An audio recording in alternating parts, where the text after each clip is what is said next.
Kevin Hay.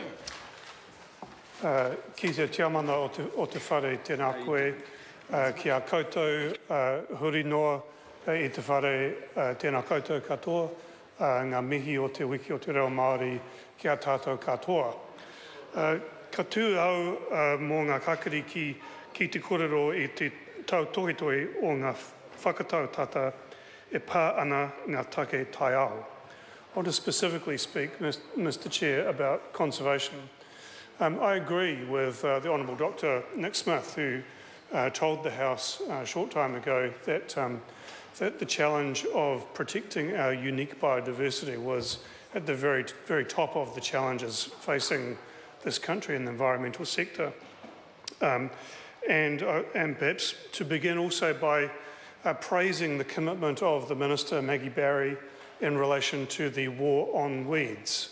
Her commitment on that topic is certainly welcome, and it's possible that the funding that the government has allocated to wilding pine control may be enough to start to make a difference on that issue.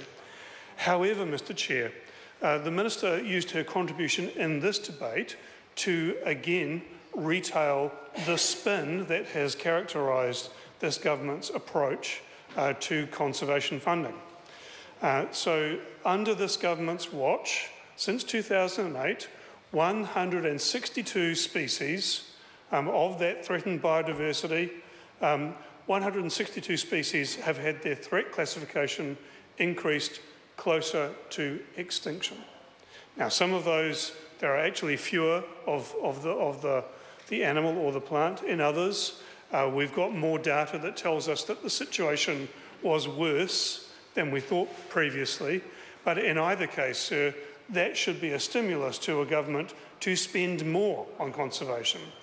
And yet, Mr Chair, this is a government that ranks conservation pretty much at the bottom of the portfolios that it deals with.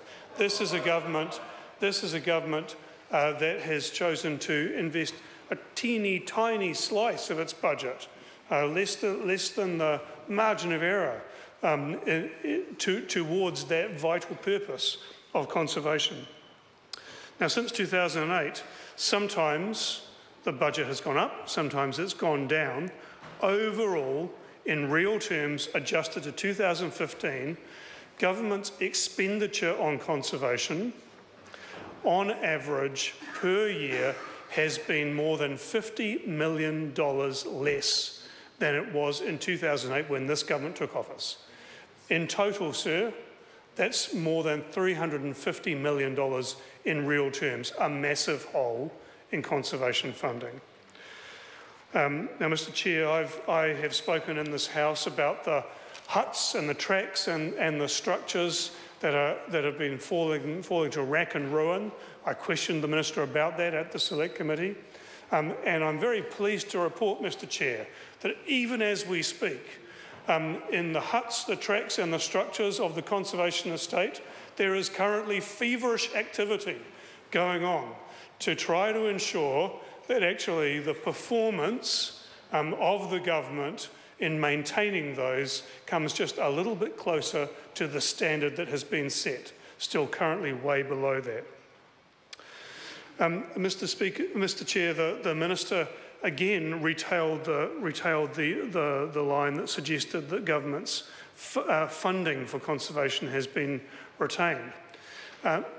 Mr Chair, what the Minister is not telling the public of New Zealand, what the Minister is not telling the staff of the department, that she is able to make that claim because of the budget items that are carried over from previous years.